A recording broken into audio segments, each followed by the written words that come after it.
Bonjour et bienvenue sur la chaîne d'Alcine French Plamo. Aujourd'hui, la review du mobile Boku en no grade. Alors, je suis vraiment désolé, j'ai complètement oublié de faire une vidéo avec le modèle monté mais pas peint pour que vous puissiez voir finalement ce que donnait le modèle une fois qu'il était monté et donc voir la différence avec le modèle une fois qu'il est peint. Donc, on passe directement à la dernière étape, à savoir le modèle peint et verni. Voilà. Donc comme vous pouvez le voir, c'est quand même autre chose que le modèle simplement monté, sachant que c'est quand même du no grade, donc il y a très très peu d'articulation. Voilà, donc c'est un modèle que j'ai peint à main levée, j'avais totalement la flemme de faire du masquage. Donc du coup ça fait une sorte de dégradé sur les couleurs qui finalement ne rend pas trop mal. Je vais arrêter de le faire tourner pour vous montrer ça de plus près.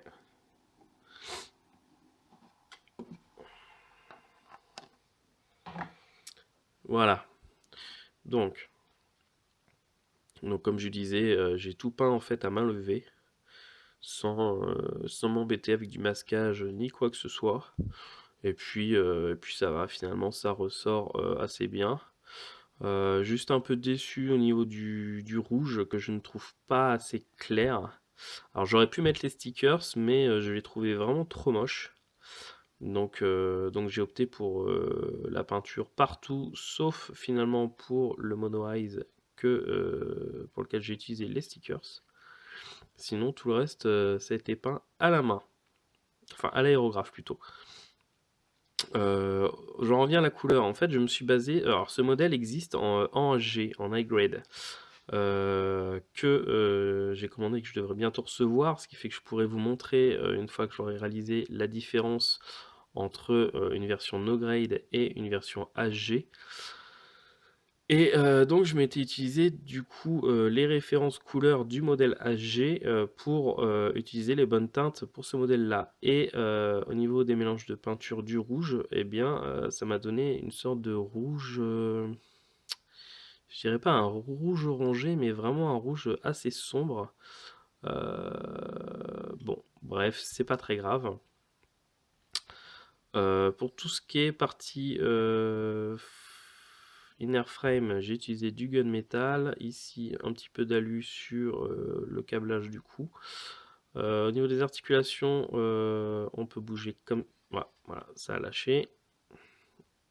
Hop, voilà. Donc on peut le bouger à gauche, à droite, en haut, en bas. La tête aussi bouge légèrement. Voilà. Au niveau des canons, on peut le faire tourner. Hop, ici, gérer la hauteur. Hop, comme ceci. Et puis au niveau des jambes, on peut soit les avancer, les reculer, les écarter un petit peu légèrement ou les rapprocher. Voilà, pour les quatre jambes, mais non, finalement c'est plus des pattes que des jambes. Et puis voilà.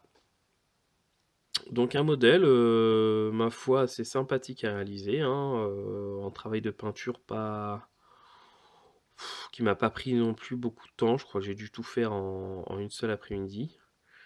Voilà. Et puis donc un résultat qui, moi, me convient. Je trouve que voilà, pour une maquette à 2-3 euros, eh bien, on a quand même un résultat assez sympathique et qui colle assez bien finalement avec des maquettes HG sur les places à côté. Voilà, c'est pas, on voit pas forcément la différence de se dire ah bah ça c'est pas un high grade, c'est un no grade, puisque de toute façon l'échelle est la même. Et puis voilà, donc j'attendrai de recevoir la version HG et de la réaliser pour vraiment faire un comparatif des deux. Mais en tout cas, cette version, je la trouve très sympathique. Et puis ça m'en fait une de plus dans ma collection consacrée à la série Gundam Seed. Voilà.